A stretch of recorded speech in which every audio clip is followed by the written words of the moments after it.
Hi, Abhilash ഏട്ടയാണ്. ഒപ്പം അഖിലുണ്ട്. അഖിൽ നല്ലൊരു കലാകാരനാണ്. പള്ളിച്ചട്ടമ്പി പോലെ സിനിമകളിൽ തകർത്ത് അഭിനയിച്ചു. പോസ്റ്ററിലൊക്കെ വന്നല്ലേ? ഹാപ്പിയല്ലേ? അതിന് ചിലവുണ്ടല്ലോ. ഇനി അടുത്ത് ഒറ്റക്കൊമ്പൻ സുരേഷ് ഗോപി ചേട്ടല്ലേ? അപ്പോൾ നമ്മുടെ മണിച്ചേട്ടൻ പറയുകയാണ് അഖിലിന് വേണ്ടി. ഹൈ, എന്തായാലും അഖിൽ നല്ലൊരു കലാകാരനാണ്. ഇനി നല്ല നല്ല വേഷങ്ങൾ ചെയ്യട്ടെ. കുമ്പായി കുച്ചാണ്ട് പാണം കത്തണുമാ, വഴയില പൊട്ടിച്ചി പാപ്പണ്ടാക്കിണുമാ, വയറ് കത്തിയാല് കുടല് കത്തണുമാ, പണം പെടഞ്ഞിട്ട് തെവേ ഓണം പഴാക്കിണുമാ. എന്തായാലും സന്തോഷം. ഈ കലാപൻ മടിച്ചേണ്ട എല്ലാവിധ അനുഗ്രഹങ്ങളും അഖിലിനുണ്ടാവും.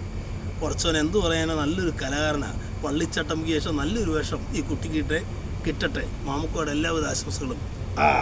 യഥാർത്ഥമാക്കിയിട്ട് ആശംസയുണ്ട്. പള്ളിച്ചട്ടമ്പി കൊടുത്ത സിനിമയിൽ ഇനി വീണ്ടും അഖിൽ വരട്ടെ. ഒറ്റപ്പനല്ല, തങ്കപ്പൻ. അപ്പം അഖിലിന് എല്ലാവിധ ആശംസകളും നേരുകയാണ് പ്രിയപ്പെട്ട Abhilash ഏട്ടയും.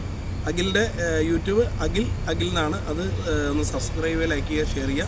ഇൻസെ Akhil 699 okay അഖിലെ, full support.